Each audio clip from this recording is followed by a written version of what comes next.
In this lesson, we're going to discuss glyphs. If you'd like to follow along, go under the File menu to Open, and in the Sample Files folder, scroll down to 0606, Finding Hidden Glyphs, and just click Open.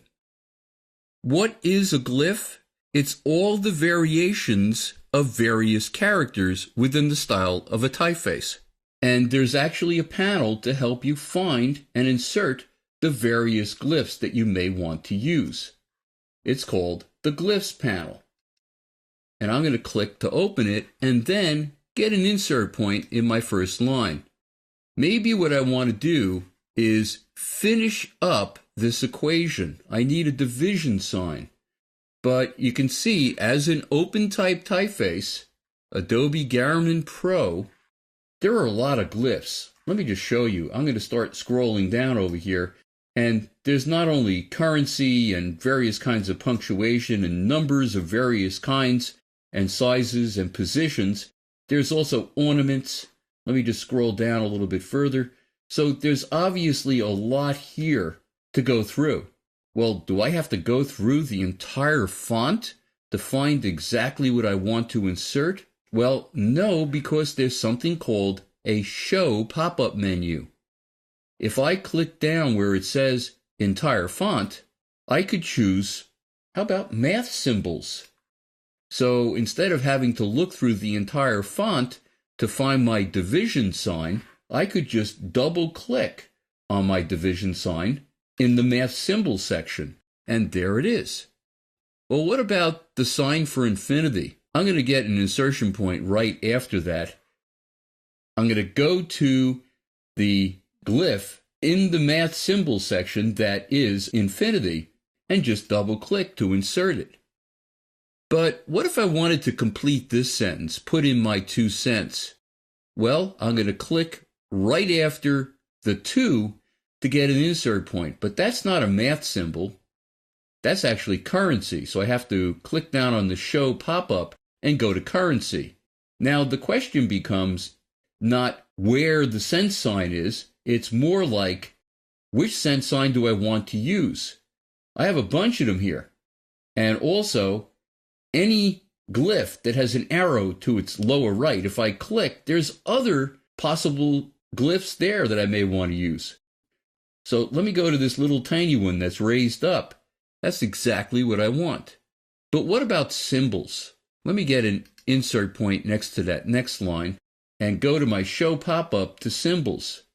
And you can see there are some currency glyphs here, but also it's symbols like a copyright sign or a register mark. Or maybe I want a trademark, but not in this size. Maybe I want it even smaller. Can click down and choose the alternate small size, which is really teeny.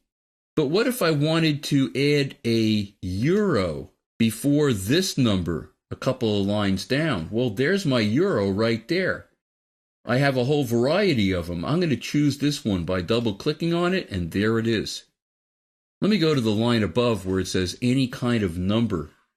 I'm going to go to my Show pop-up and go to Numbers. I have a whole variety of different glyphs for each one of the numbers that I may want to use. I even have a whole variety of fractions, and I can double-click on any of these to insert them. Let me add a space. Maybe I want to do, how about 4 squared? So you can see how this will really come in handy. But what about punctuation? Like, for instance, in Spanish, before a question, there's also a question mark. But it's a special question mark that's upside down. Let me get an insert point before my question here. Go to the Show pop-up to punctuation and find my upside down question mark. Well, once again, I have a choice here of a whole bunch of different kinds of upside down question marks.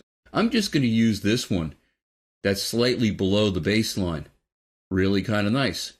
Or what about if I wanted to insert one of the ever popular bullet signs?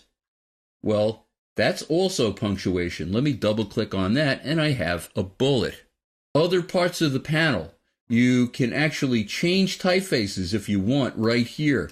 This is the current typeface that I'm using. If I wanted to choose some other typeface, I could do that right here, or also a different style within the same type family. I could also make my glyphs bigger if I want to see them better, or I can make them smaller by clicking the bigger or smaller symbols at the bottom right of the panel. There's also a recently used section, but be aware it means recently used using a particular typeface. So you can see this upside down question mark, it actually says Adobe Garmin Pro Regular. So if I wanted to use bold, I would actually have to change the style here. We're going to continue to discuss character formatting in the next lesson.